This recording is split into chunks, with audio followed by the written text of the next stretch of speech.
ব্যবহৃত না হয়ে নষ্ট লক্ষ লক্ষ টাকার সরকারি সম্পত্তি। ধূপগুড়ি পুরসভার ঝা চকচকে নীল সাদা বিল্ডিং এর ঠিক পেছনেই দেখা মিলবে বিকল হয়ে যাওয়া ডাম্পার থেকে শুরু করে ব্যাটারি চালিত বেশ কয়েকটি ময়লাবাহী গাড়ি। শ্যাওলার মরচে ধরেছে গাড়িগুলিতে। প্রশ্ন উঠছে, সরকারের তরফে লক্ষাধিক টাকা ব্যয়ের পরেও কেন ব্যবহার করা হলো না গাড়িগুলি? দীর্ঘদিন অব্যবহৃত অবস্থায় যদি কোনো গাড়ি পড়ে থাকে, যদি কোনো কিছু পড়ে থাকে, তার যা ছবি হতে পারে তা একেবারে স্পষ্ট দেখা যাচ্ছে এই ডাম্পারটিতে, এবং বোঝাও যাচ্ছে এই ছবিতে যে বেশি কিন্তু ব্যবহারই হয়নি। কিন্তু ব্যবহার না হয়ে দীর্ঘদিন একই জায়গায় পড়ে থাকার জন্য আজকে এভাবে নিয়েই গাছের জন্ম হয়েছে টায়ারের থেকে। যদিও ধূপগুড়ি পুরসভার পুর প্রশাসক মণ্ডলীর চেয়ারপারসনের দাবি, গাড়িগুলি নাকি মাঝে মধ্যেই প্রয়োজন মতো ব্যবহার করা হয়ে থাকে।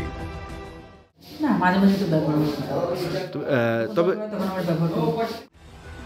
যদিও ক্যামেরায় ধরা পড়া ছবিটা একেবারেই অন্য কথা বলছে। অভিযোগ, ধূপগুড়ি পুরসভার নামে থাকা ডাম্পার, যা রেজিস্ট্রেশন হয়েছে 2019 সালের জানুয়ারিতে। এদিকে সরকারের অনুমোদিত অ্যাপ অনুযায়ী সেই ডাম্পারের ইন্স্যুরেন্স ফেল হয়ে গিয়েছে 2019 সালেরই ডিসেম্বর মাসে। ধূপগুড়ি পৌরসভার একটা ডাম্পার 2019 সালের থেকে ইন্স্যুরেন্স ফেল হয়ে ধূপগুড়ি পৌরসভা এখনো পড়ে রয়েছে। এরকম ভুরি ভুরি জিনিস রয়েছে ধূপগুড়ি পৌরসভায়, যে ধূপগুড়ি পৌরসভা একটা অপদার্থ পৌরসভা, নোংরা আবর্জনার পৌরসভা, এবং এই পৌরসভা তৃণমূল কংগ্রেস পরিচালিত পৌরসভা, যেই পৌরসভাটা সামাজিক যে কাজকর্ম পৌরবাসী সেটা দিতে ব্যর্থ। স্বাভাবিকভাবেই প্রশ্ন, ইন্স্যুরেন্স ফেল থাকলে সেই গাড়ি কিভাবে ব্যবহার করতে পারে পুরসভা? এদিকে পুর আধিকারিকের গাফিলতির দিকেই আঙুল তুলছেন জেলা তৃণমূলের সাধারণ সম্পাদক। নিজস্ব এই পৌরসভার থেকে এগুলো কেনা হয়নি, এটা আমাদের রাজ্য সরকারের থেকেই এই গাড়িগুলোকে পাঠানো হয়েছে। সেটা উনি পরিকল্পনা করে যে কাজটা তদারকি করবে, সেটা ওনারও একটু গাফিলতি আছে। তাই এই কারণগুলোর জন্যই উনি উদ্যোগটা সঠিকভাবে নিচ্ছে না দেখেই আজকে এই সমস্যার মুখে কিন্তু পড়ে আছে। অভিযোগ তুলে তীব্রত বিরোধী শিবিরের।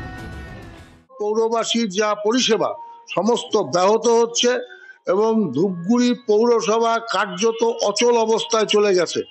খুব দ্রুত পৌরসভা নির্বাচন দরকার। মনে করি সরকারি এই সম্পত্তি এইভাবে নষ্ট করা তৃণমূল বোর্ডের কোনো অধিকার নেই। জনগণের সম্পত্তি এইভাবে নষ্ট করছে, তার বিরুদ্ধে মানুষকে সোচ্চার হতে হবে। কোথাও অভিযোগ, যথোপযুক্ত মেশিন বা গাড়ির পরিষেবা না দিতে পারায় পিছিয়ে পড়তে হয় পুর আধিকারিকদের। এদিকে ধূপগুড়িতে একেবারে উলটপুরান, পড়ে পড়ে কার্যত নষ্ট হচ্ছে রাজ্য সরকারের তরফে বরাদ্দ করা পুরসভার গাড়ি। কবে ফিরবে হুঁশ? সাধারণের কথা মাথায় রেখেই না হয় উদ্যোগ নিক পুরসভা। ঝিলাম দেবের রিপোর্ট, ক্যালকাটা নিউজ।